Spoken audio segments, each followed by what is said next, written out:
Hi everyone, it's Amber and welcome to my YouTube channel, Amber Goodwin Art, and also welcome to our bi-weekly Pouring Coast to Coast collaboration with my girls, Taneva Baker Modern Art, Michelle Galley from Grateful Creations, and Britta from Brit Clayton Designs. Today's challenge was challenged by Taneva, and she challenged us with a functional art challenge. And I know that a lot of people make coasters for functional art, lazy Susans, jar lids. I decided to do something different and make some jewelry boxes. I had these plywood boxes laying around that I got from Joann Fabrics, and I had poured on them before and did my acrylic pour dot art fusion art on it, and this gave me a really good excuse to create some boxes. So let's go check out and see what I created. For today's challenge, I will be creating some jewelry boxes. Now, here's that test piece I was talking about that I did a couple of months ago. I was just wanting to see what the process would be for doing this type of pour on a jewelry box. It is a little time consuming, but I liked the result of the resin and the acrylic pour background and dots. So I have several boxes that I got from Joann Fabrics. They are plywood, I believe. Definitely do use some gesso on these. I highly recommend that because it'll just give a lot more protection. I went ahead and removed all of the screws and the hardware off of these. And next I will share how I poured on them. Here are my deassembled boxes. I have taped them off really well. I don't want any paint or resin to get in the grooves where the screws were screwed in, so I've taped them off really well. I am teaching this acrylic pour dot art fusion at Fluid Art Experience in March 2025 right here in my town, Dallas, Texas. So definitely check out fluidartexperience.com. And for these two boxes, I am using Amsterdam Copper, followed by Amsterdam Carmine, which is a really nice deep red color, along with Amsterdam Venetian Rose, mixed with some Soho Flesh Pink. And I also used Lukas Mauve mixed with some Liquitex Quinacridone Violet. I will let y'all enjoy the rest of the process. And as always, everything will be listed in the description box.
For this box, I decided to keep it super simple.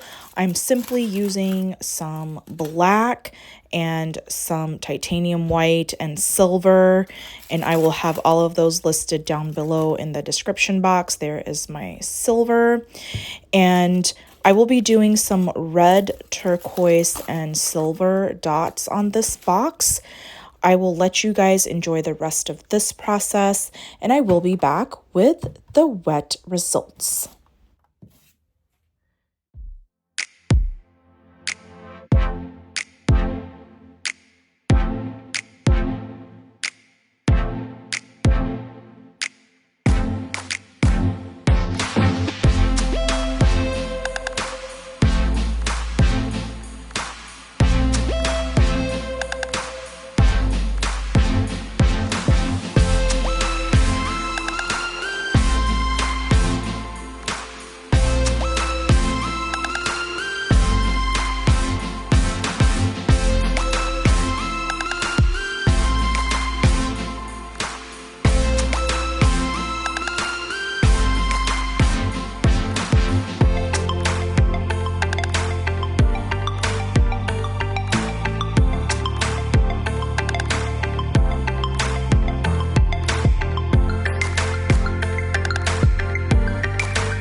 Here are the wet results of my boxes. They turned out pretty well.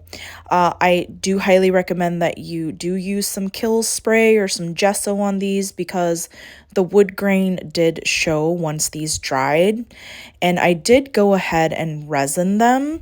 So next I will share the dried pre-dot resined results.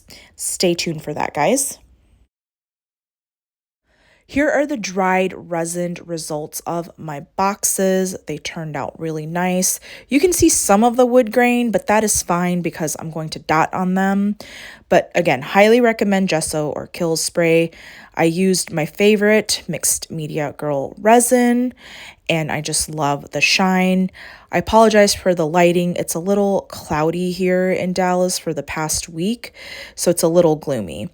But yeah, there you have it. I spray painted the other half of these boxes and they turned out really, really well. Next, I will share the dotting and let y'all enjoy that process.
Here are the final results of my boxes. I love how they turned out. I absolutely love this color palette as well. So I will definitely be using this probably like on a canvas as well. And some of the dots did join together, the pink ones. I don't really mind those, but if you do, you can simply peel the dots off once they are dry and re-dot that area. Here is my second box. As I mentioned before, I am teaching this technique that I created at the Fluid Art Experience right here in Dallas in March of 2025. So hopefully I will see y'all there. Check out www.fluidartexperience.com. Here is my black, white, and silver box. I love the different colored dots on here. They go really well with the simple palette. And there you have it, guys. I hope you guys enjoyed this process. It is a pretty tedious process, but it's super fun to do and something different, a different kind of functional art. Here are all the boxes together. Y'all, I hope you guys enjoyed this video. Thanks for joining us in our Pouring Coast to Coast collaboration, and join us every other week. Up next is the awfully amazing Britta from Britt Clayton Designs. So stay tuned, guys. Until next time, have a good weekend and stay safe. Bye.